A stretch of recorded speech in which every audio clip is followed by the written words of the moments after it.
نماز ظہر کے بعد جو عورت قرآن پاک کی یہ صورت پڑھتی ہے وہ عورت دنیا میں ہی جنتی کہلائے گی۔ بسم اللہ الرحمن الرحیم۔ پاک ہے وہ ذات جس نے انسان کو ایک خاص مقصد کے لیے پیدا فرما کر اس مقصد کی بجاوری کے لیے انبیاء کرام اور رسل اعظام کو مبعوث فرمایا۔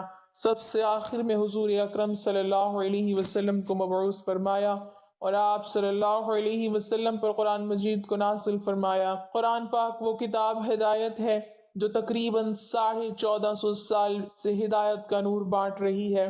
برکت گمراہ انسانوں کو ہدایت اور ہدایت یافتہ یعنی مسلمان کے ایمان میں زیادتی کا سبب ہے۔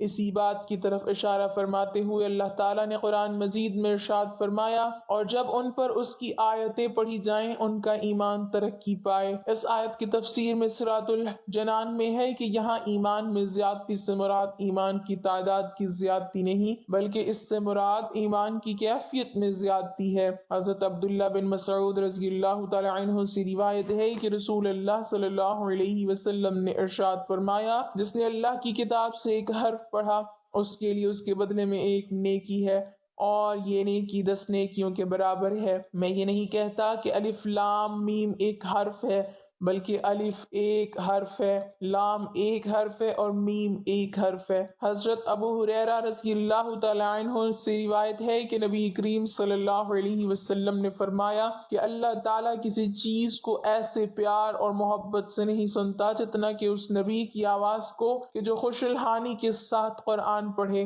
حضرت ابو ہریرہ رضی اللہ تعالی عنہ سے روایت ہے کہ رسول اللہ صلی اللہ علیہ وسلم نے فرمایا کہ اللہ تعالیٰ کسی چیز پر اتنا اجر عطا نہیں فرماتے جتنا کہ نبی کے خوش الحانی اور بلند آواز سے قرآن مجید پڑھنے پر عطا فرماتے ہیں۔ عبداللہ بن بریدہ اپنے والد سے روایت کرتے ہوئے فرماتے ہیں کہ رسول اللہ صلی اللہ علیہ وسلم نے فرمایا کہ حضرت عبداللہ بن قیس رضی اللہ تعالی عنہ یا حضرت اشعری رضی اللہ تعالی عنہ کو آل داؤد کی خوش الحانی سے حصہ عطا فرمایا گیا ہے۔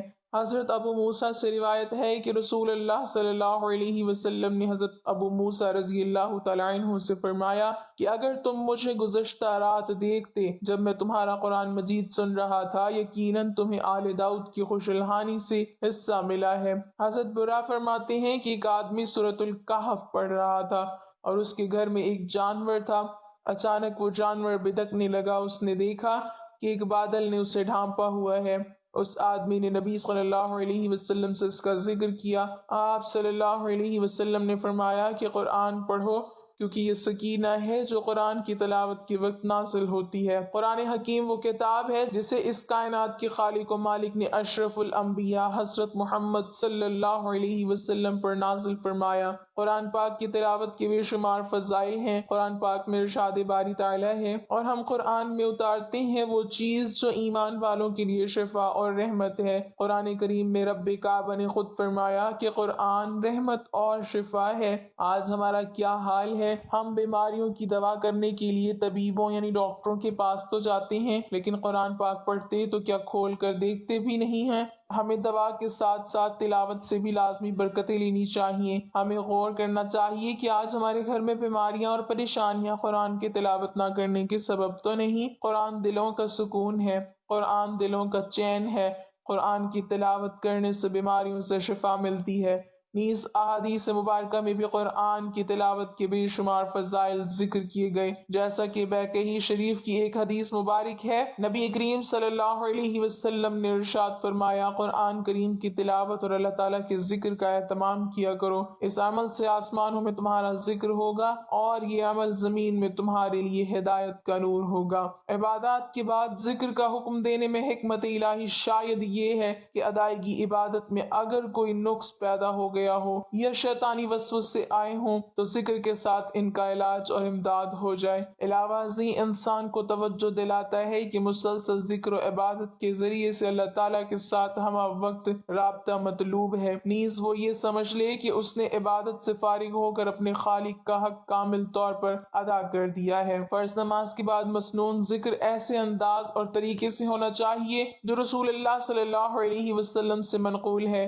اس بارے میں ان بدعات سے اجتناب کیا جائے جنہیں بعض بدعتی صوفیہ نے اختیار کر رکھا ہے۔ رسول اللہ صلی اللہ علیہ وسلم سے منقول بعض اذکار کی تفصیل کچھ یوں ہے۔ سیدنا ثعبان رضی اللہ تعالیٰ عنہ سے روایت ہے کہ رسول اللہ صلی اللہ علیہ وسلم جب نماز سے فارغ ہوتے تو 3 بار استغفر اللہ کہتے اور پھر یہ دعا پڑھتے: اللہم انت السلام ومنک السلام تبارکت یا ذا الجلال والاکرام۔ اے اللہ تو سلامتی والا ہے اور سلامتی تیری ہی طرف سے ہے، اے جلال اور عزت والے تو برکت والا ہے۔ سیدنا ابو ذر رضی اللہ تعالیٰ عنہ سے روایت ہے کہ رسول اللہ صلی اللہ علیہ وسلم نے ارشاد فرمایا: جس شخص نے فجر کی نماز سے سلام پھیرنے کے بعد اسی حالت میں بیٹھے بیٹھے اور دنیاوی کلام کیے بغیر درج ذیل کلمات 10 مرتبہ پڑھے، اس کے لیے 10 نیکیاں لکھی جائیں گی، اس کے 10 گناہ مٹا دیے جائیں گے اور 10 درجے بلند ہو جائیں گے، اس کا سارا دن ہر قسم کی پریشانی سے محفوظ ہوگا، وہ شخص شیطان سے مامون ہوگا، شرک کے سوا کوئی گناہ اس کے قریب تک نہ پھٹکے گا۔ کلمات یہ ہیں: لا الہ الا اللہ وحدہ لا شریک لہ، لہ الملک ولہ الحمد یحیی ویمیت وہو علی کل شیء قدیر۔ رسول اللہ صلی اللہ علیہ وسلم نے فرمایا: جو شخص ہر فرض نماز کے بعد 33 مرتبہ سبحان اللہ اور 33 مرتبہ الحمدللہ، 33 مرتبہ اللہ اکبر کہے اور 100 کا عدد مکمل کرنے کے لیے 1 مرتبہ یہ کلمات پڑھے: لا الہ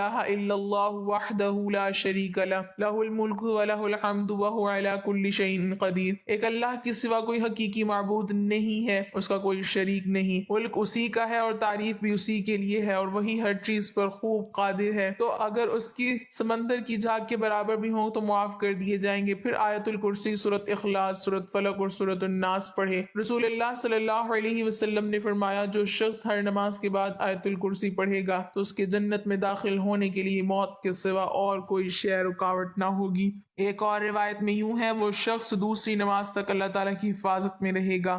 اللہ تعالیٰ کا ارشاد ہے: مسلمانوں، اللہ کا ذکر بہت زیادہ کرو اور صبح اور شام اس کی پاکیزگی بیان کرو۔ اللہ تعالیٰ نے قرآن مجید میں عبادات کی ادائیگی کے بعد ذکر کرنے کا حکم دیا ہے، چنانچہ ارشاد ہے: پھر جب تم نماز ادا کر چکو تو اٹھتے بیٹھتے اور لیٹتے ہوئے اللہ کا ذکر کرتے رہو۔ اور فرمان الہی ہے: پھر جب نماز ہو چکے تو زمین میں پھیل جاؤ اور اللہ کا فضل تلاش کرو اور بکثرت اللہ کا ذکر کیا کرو تاکہ تم فلاح پاؤ۔ بعد از نماز فجر سورہ یاسین پڑھنے سے دن بھر کے کام آسان، جملہ حاجات پوری ہوں گی۔ بعد از نماز ظہر سورہ فتح پڑھنے سے دشمنوں اور حاسدوں کے شر سے محفوظ رہے گا۔ بعد از نماز عصر سورۃ النبا پڑھے، گناہوں کی تلافی ہو جاتی ہے۔ بعد از نماز مغرب سورہ واقعہ پڑھنے سے کبھی فکر و فاقہ اور قحط کی شکایت نہ ہوگی۔ بعد از نماز عشاء سورۃ ملک پڑھنے سے عذاب قبر سے محفوظ رہے گا۔ انشاءاللہ عز و جل انسان کے قرآن پاک پر 5 حق: اس پر ایمان لانا، اس کی تلاوت کرنا، اس کو سمجھنا، اس پر عمل کرنا، اس کو پھیلانا۔ درج ذیل چیزوں کو صرف دیکھنے سے ثواب ملتا ہے: آب زمزم، بیت اللہ، والدین، محبت کی نظر سے، قرآن پاک، نیک عالم۔ شیطان کو پگھلانے کا عمل: حضور نبی کریم صلی اللہ علیہ وسلم نے ارشاد فرمایا: جب بندہ تسمیہ پڑھتا ہے تو شیطان یوں پگھلتا ہے جیسے آگ میں شیشہ، یعنی جب آدمی تسمیہ پڑھتا ہے تو تکبر جیسی بری شے ختم ہو جاتی ہے، آدمی کا خیال اللہ کی طرف چلا جاتا ہے اور توجہ اللہ ہی کامیابی کا زینہ ہے۔ اللہ پاک ہمیں بہتر عمل کرنے کی توفیق عطا فرمائے اور ہمارا خاتمہ ایمان پر فرمائے، آمین۔ ناظرین، کمنٹ باکس میں اللہ تعالیٰ کے 99 ناموں میں سے ایک نام ضرور ٹائپ کریں۔